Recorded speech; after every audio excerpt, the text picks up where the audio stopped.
पंडित जी, ये बताएं कि जो गौशालाओं पे आपका काफ़ी अहम योगदान रहता है, आप वहाँ पर जाते रहते हैं, वो गोग्रास को लेकर भी कुछ समस्याएं आप रेगुलर उठा रहे हैं। अभी वर्तमान में क्या समस्याएं थोड़ा बताएं। वर्तमान में बीमारी के अलावा हमारे यहाँ तो 20 साल से कथित भाजपावादी जो हिंदू सरकार है, इन्हें 20 साल में गौ माता के लिए कुछ भी नहीं किया। एकमात्र इन्होंने एक कैबिनेट बनाई थी, गो कैबिनेट, जिसकी मीटिंग की थी इन्होंने। वो गो कैबिनेट भी जने कहाँ समुद्र में समा गई, पनडुब्बी से ढूंढना पड़ेगा। मुख्यमंत्री जी ने कोई रुचि नहीं ली। 8 माह से गोग्रास की राशि गौशालाओं को नहीं भेजी गई। कांग्रेस शासन में 1000 गौशाला बनकर रिकॉर्ड समय में तैयार हुई। मैं तो खुले मंच से, खुले मैदान में भाजपा के नेता, जनप्रतिनिधि, सबको मैं हाथ जोड़ के प्रार्थना करता हूं कि आपने सनातन धर्म में गाय माता को इतना स्थान दिया गया। आप सत्ता में आने से पहले घर घर जाके चिल्लाते थे गौ माता की दुर्गति हो रही है, तो गौ माता के लिए क्या किया? गोग्रास की राशि आज तक नहीं भेजी है।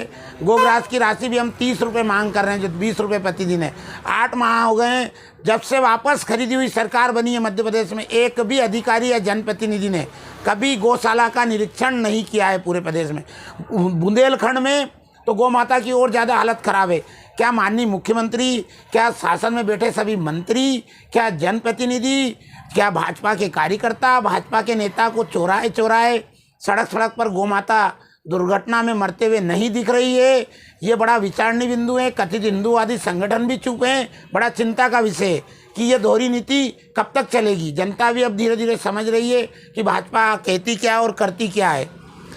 अच्छा, आप ये बताएं कि ये जो गोग्रास का मामला हुआ या गौ माता का जो मतलब जिस तरह के जो हालात बने हैं, तो सड़क पर निकलेंगे आप? बिल्कुल निकलेंगे। हमने गौशाला चालू नहीं हो रही थी बनने के बाद, क्योंकि खरीदी हुई सरकार आई थी तो उनको तो पैसे लूटने में लगे हुए थे। बनते ही सरकार, अभी भी वही चल रहा है। भ्रष्टाचार चरम पर है।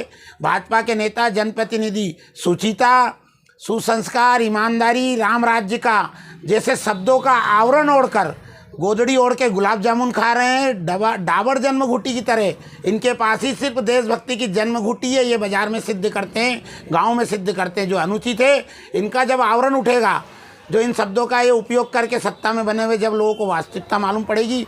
एक बात और बता दूँ, आपको भी शायद पता होगी, गौशाला चालू नहीं कर रहे थे बनने के बाद भी। आज भी 1000 गौशाला जो द्वितीय चरण की बन रही है, कमलनाथ जी की सरकार के समय जो सेंशन हुई थी, उनको कोई देखने वाला नहीं है। सब अधर में लटकी हुई है गौशाला।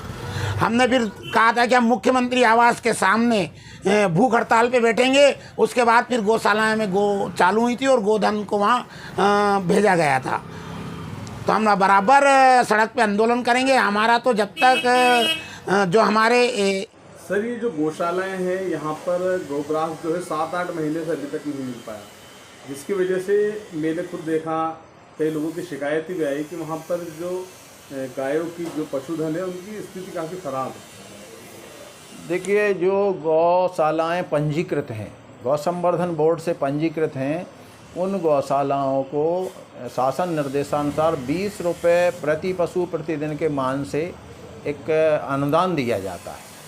और हमारे पास गौ संवर्धन बोर्ड से जो राशि आती है, हम तत्काल जो है इसको कलेक्टर महोदय के अनुमोदन के उपरांत सभी गौशालाओं को राशि ऑनलाइन ट्रांसफ़र कर देते हैं जिला पंचायत के माध्यम से। तो हमारे पास वर्तमान में कोई राशि लंबित नहीं है। जिस माह तक की हमारे पास करीब जून माह तक का हम भुगतान गौशालाओं को कर चुके हैं। इसके आगे के लिए मतलब वहाँ तो गायों की स्थिति बड़ी ख़राब है, कैसे उनकी पसलियाँ दिख रही हैं, बड़ी स्थिति दयनीय है। तो उसके लिए कुछ इस संबंध में तो पंचायतों को और जन सहयोग से ही एक्चुअली ये किया जा सकता है। पंचायतें भी जन सहयोग के माध्यम से कुछ उनके लिए चारा भूसा की व्यवस्था करें। बाकी शासन स्तर से जो हमारे पास अनुदान राशि आती है, हम तत्काल उसको समय के अनुरूप समय पर ही उनको उपलब्ध करें।